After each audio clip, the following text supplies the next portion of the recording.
Here we are again, flying solo. Let's remember that, oh gosh, I'm remembering the girl Rachel, who has been silent for months, has also not been a smiler, and she's beginning to smile. Okay, 1:20 p.m. DEAR. Less than 2 hours to go, Jordan said. Christopher let out a loud whoop. You do that again, we'll have 15 teachers coming through the door, Karen said, pointing. Is that what you want? Sorry, Christopher said, pouting and sucking his thumb. At that moment, Bastian and John burst into the room, both wet from the rain. Greetings, Earthlings, John announced with a formal bow. Take me to your leader. Give me a towel. Yo, John, Christopher cried. You finally made it. He stood and started to applaud. I thought you were sick today, Jessica said. Feeling much better, John said, bowing. Again, he shook his head, and water from his hair sprayed all over his face. Hey, quit that, Jessica yelled.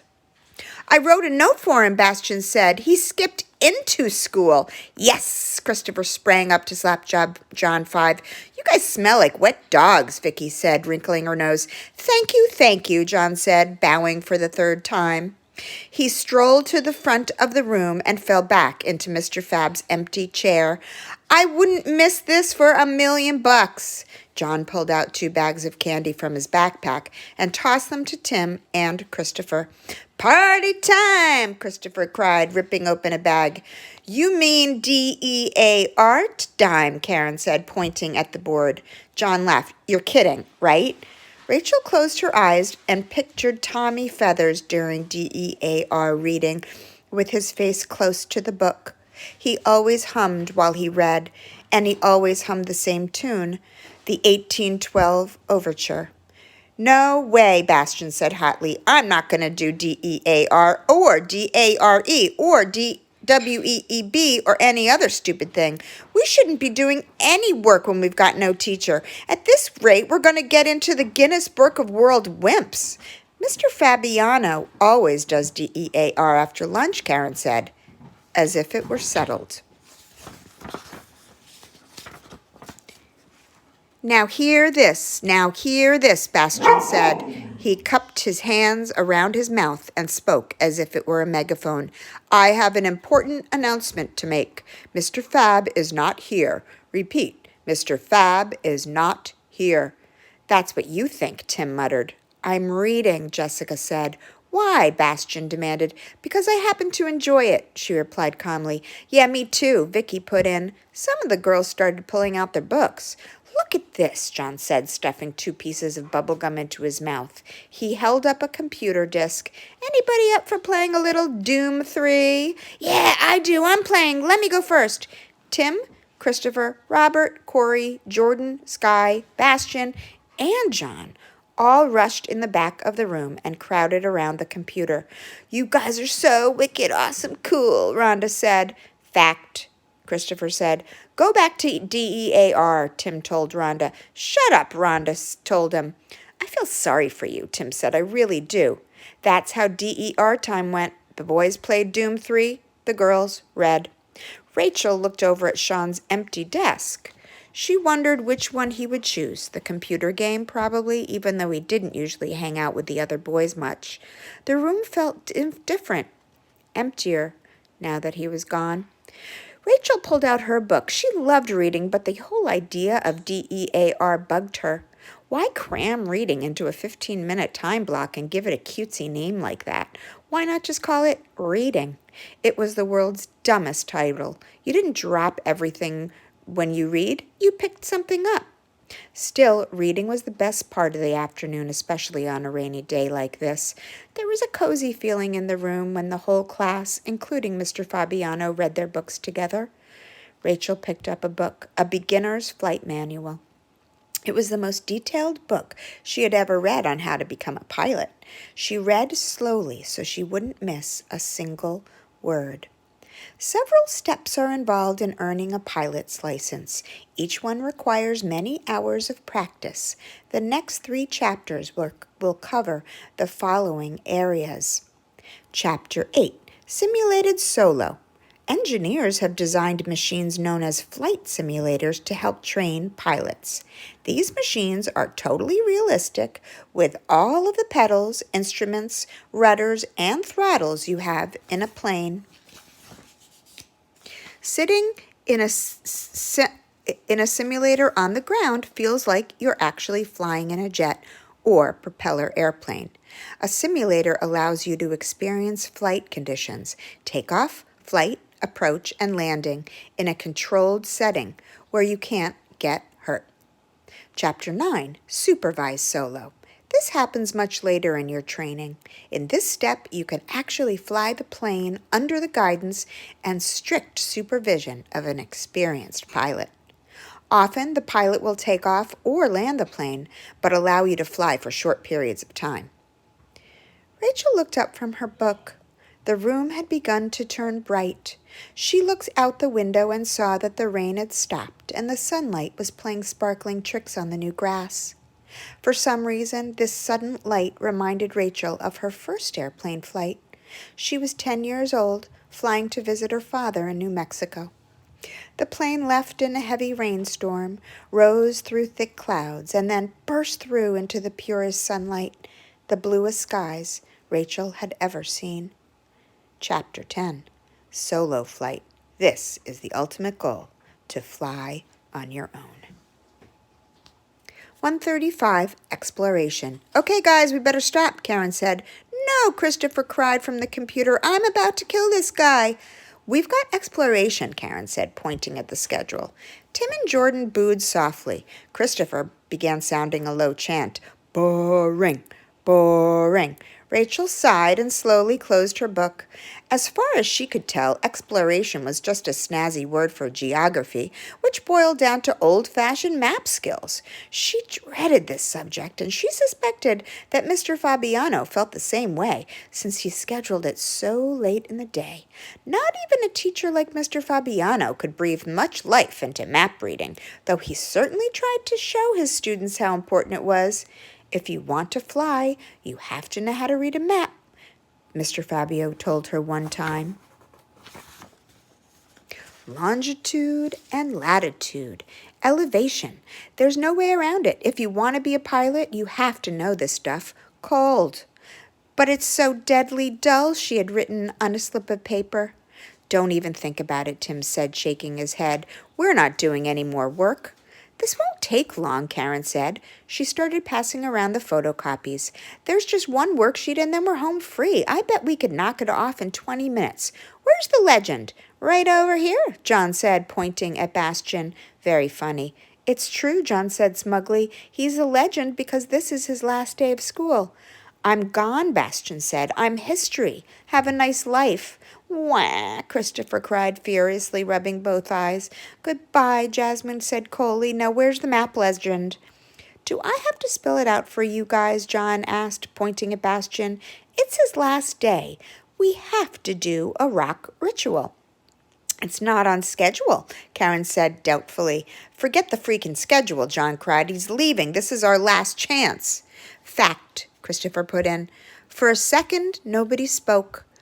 I guess you're right, Karen said reluctantly. Mr. Fab probably would have put it on the schedule if he'd known it was his last day. It just seems weird to do it without Mr. Fab, Jessica said. Map skills or rock ritual, Missy asked. Which way should we go? Should we vote? What do you think, Bastian? Vicky asked. Bastian was looking out the window. He's thinking about Hawaii and all those hula girls, Tim said. You bet, Bastian said. He was really thinking about Barkley, flying alone across the Pacific, the largest ocean on Earth. The flight would leave tonight at 6 p.m. Okay, who votes for a rock ritual? Karen said. Everybody raised his or her hand except for Jasmine and Jessica. Opposed, Karen asked. The class stared at the two girls, but they still didn't raise their hands. Are you waiting for a third choice? Christopher asked. I abstain, Jessica said, arms folded. Me too, Jasmine put in. Oh, brother, Tim grabbed his head. Come on, we're running out of time, Karen said. Go get the rocks, Bastian.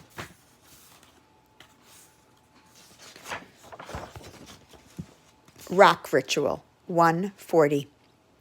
Bastian went to the closet. From the top shelf, he took down a large wooden bowl. Inside there were a dozen beautiful rocks, polished agates and geodes, glittering chunks of pyrite, and several quartz crystals. The bowl was empty, and he had to balance it heavy, and he had to balance it carefully so it wouldn't drop. He put the bowl in the middle of the circle. Mr. Fabiano was big on rituals, for things that mattered. He had a special welcome ritual for a new kid when a new kid came into class. He had the ritual of playing music during the writing time. He had the ritual of reading aloud a certain book the day you were born, whenever someone had a birthday. The purpose of the rock ritual was to say goodbye to a class member who was leaving. Mr. Fabiano called it a closure ritual. The class made a circle around the person and watched while that person chose one of the rocks. Everybody else took turns holding the rock while sharing a memory about the person who was leaving. The rock got passed around the circle from student to student, soaking up memory after memory, story after story. The departing person took the rock away when he or she left. Rachel remembered the rock ritual they had when Miss Wilcox, their student teacher, left the class in February. In October, they tried to do a rock ritual after Tommy Feathers died, but that time it didn't work. They used the pyrite cube, Fool's Gold. That had been Tommy's favorite rock. The pyrite cube got passed from student to student, but nobody had anything to say. Now the golden cube was sitting on Mr. Fabiano's desk. "Ah, the ritual of sacred rocks," Christopher exclaimed, bowing so low his head touched the floor. "For once act your age and not your IQ," Jessica suggested. Some kids laughed at that. "Gee, the last time I heard that one, I fell off my pet dinosaur," Christopher exclaimed. "Shush," Karen urged. The class waited while Bastian peered into the bowl and picked up a flat-sized rock, brown on one side, studded with sharp white crystals on the other. He moved the rock into a shaft of sunlight, and the crystals threw tiny rainbows onto the wall. Karen clapped twice. "The ritual of the rock begins in silence," she said. Bastian put the rock in front of him, and everyone closed their eyes for a minute of silence. Bastian closed his eyes. He felt the strangest feeling inside of him, a sensation that had been growing during the day, a jagged kind of sadness he had never felt before. He opened his eyes and peeked at the other kids. He had spent 8 months with them.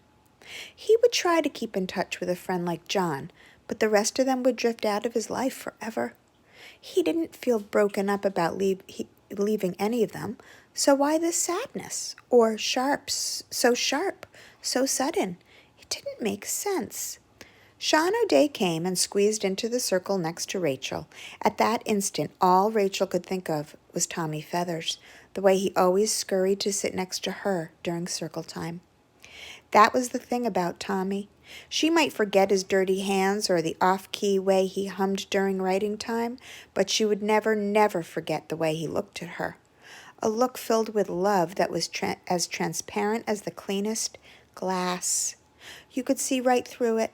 Would anyone else ever love her like that? "All right," Karen said. She picked up the rock Bastian had chosen and handed it to Christopher. "My turn? Okay, well, I remember the time last fall. We were playing kickball. We were losing like 9-0. We scored a bunch of runs in the last inning, and you picked a grand slam to win it, 10-9. "Yeah," Bastian nodded. "And Rick Frost tried to trip me when I came around third. Dork." Christopher passed the rock to Robert. "I remember at the beginning of the year when you made the substitute cry," Robert said. "Yes," Christopher said, raising his fist. Tim and John gave each other high fives. "Remember when you whipped those pennies against the blinds?" Robert said. "That was so loud." Rachel remembered. The substitute teacher was an older woman who couldn't control the class. Kids threw airplanes, spitballs, cheese doodles. She demanded to know who threw the pennies at the blinds, and when nobody would tell her, she started to cry. "That was so excellent," Christopher said. "That was so mean," Jasmine muttered. Robert passed the rock to Corey. He examined it then looked up and grinned.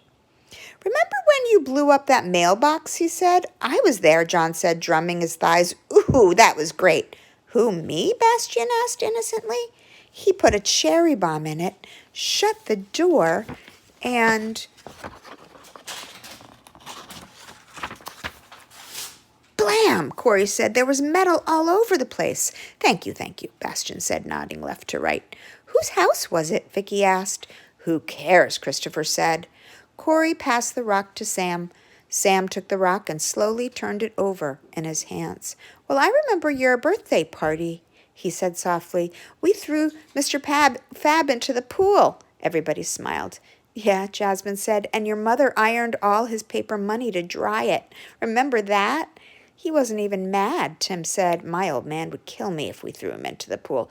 Shh, Karen said. It's Sean's turn. You got that puppy for your birthday, Sean said. That's the kind of dog I want to get. I'm saving my money. Yeah, Bastian said, and he felt it again. A rush of sadness, strange, mysterious, welling up inside of him. And all at once he got it. He understood. He had been moving toward it all day, but he hadn't figured out until that very moment. The sadness was about Barkley. Dad was right. It would be flat out wrong to put Barkley through the quarantine. 4 months was 122 days, 2,928 hours, 175,680 minutes. That was too long for a little puppy to wait, no matter how many times Bastian visited him. It would be cruel to put Barkley through all that. A moral decision, and he knew the right thing to do. He had to give Barkley away. Give Barkley away? Yes. No decision had ever felt more right or made him feel more miserable. Now he understood the real reason for this rock ritual. It was a closure ritual, a chance to say goodbye, not to the other kids, but to Barkley. He tried out the words, saying them under his breath. Goodbye, Barkley. Sean passed the rock to Rachel. You going to pass? Asked Tim, nervously bouncing his knee up and down. Rachel held the rock in one hand, a pen in the other. At the far end of the room, she could see the picture of Tommy Feathers. According to his parents, Tommy Feathers went to bed at a normal time and never woke up. Dr. Norton was preparing an autopsy, but he said the preliminary indications were that the boy had died from natural causes. Rachel swallowed and stared at the picture. Whenever she looked at it, she imagined that he was looking at her. Natural causes. Tommy had been 14 years old when he died. How natural was that? You passing or what? Tim asked again. Come on, give it here. Rachel gave Bastian a level look. Then she leaned forward and began to scribble on a note. We'll be here all day, Tim muttered. Rachel handed the card to Missy. She read it and blew out her fat cheeks. You want me to read this, Missy asked. Rachel nodded. Missy read the card in a clear voice. I remember how you teased Tommy Feathers. Silence. Kids glanced from Rachel to Bastian. Yes, so? Bastian said. Big deal. Aren't we supposed to tell, like, good memories? Jasmine asked. A memory's a memory, Missy said. Rachel bent and started to write on the other side of the card. She had her turn, Tim said. Come on, pass the freaking rock. Yeah, Christopher said. But everybody waited for Rachel to finish writing. You raced him to the bus, Missy read in an angry voice. But as soon as he started running, you'd stop and let him keep going all the way to the bus. He was a slow kid, and you teased him. You called him Dr. Drool. So what? Bastian said, shrugging. Is it my fault the kid drooled? Yeah, I teased him. I tease everybody. Name one person in here I don't tease, huh? Nobody spoke. What? Bastian shouted, looking around at the other kids. You think I was the only one, huh? Shush, Karen said. Hey, I didn't kill him, Bastian hissed. His eyes narrowed, his voice got low and gravelly. The kid had medical problems, all right? He died in his sleep and he was a pain in the butt. Everybody's afraid to say it, but it's true. You know it, and I know it. Rachel was writing again, her lips compressed with fury. I think we should stop, Jessica began. Yeah, maybe we'd better. You shouldn't talk, Bastian shouted at Rachel. Why don't you write about the 50 million hearts and valentines he made you? Will you please keep it down, Karen begged. But Bastian ignored her. Remember that time he asked you to be his girlfriend? He yelled at Rachel. You blew him off. You just laughed at him. Shut up, Rachel. Just shut up. He grabbed the pen out of Rachel's hand and threw it across the room. Rachel balled up the note and threw it at Bastian. It bounced off his chest. Then she dropped her face into her hands and started sobbing. Her shoulders shook. The sobs filled the room and they startled the class because they carried the buried sound of a voice they had not heard for half a year. It's okay, Sean whispered, putting his hand on her shoulder. With his other hand, he picked up the note and unwrapped it. Remember that little Nerf ball you gave him for his birthday? Sean read quietly. Tommy kept it in his desk. He told me it was the best present he ever got. He looked up to you, Bastian. He trusted you. Bastian closed his eyes. There, in the darkness, he saw the whole thing. Barkley, Tommy, the Nerf ball, football, Barkley and Tommy looking at him. Bastian leaned forward and started to cry. Everybody froze. Suddenly, Bastian sprang up. He drew back his arm and threw the rock out the window. By some miracle, it flew through a 4-inch space between the open top window and the glass below it. Bastian swore and ran out of the room. John ran out after him. Oh my gosh, I'm thinking that might have been the climax, friends. Goodbye.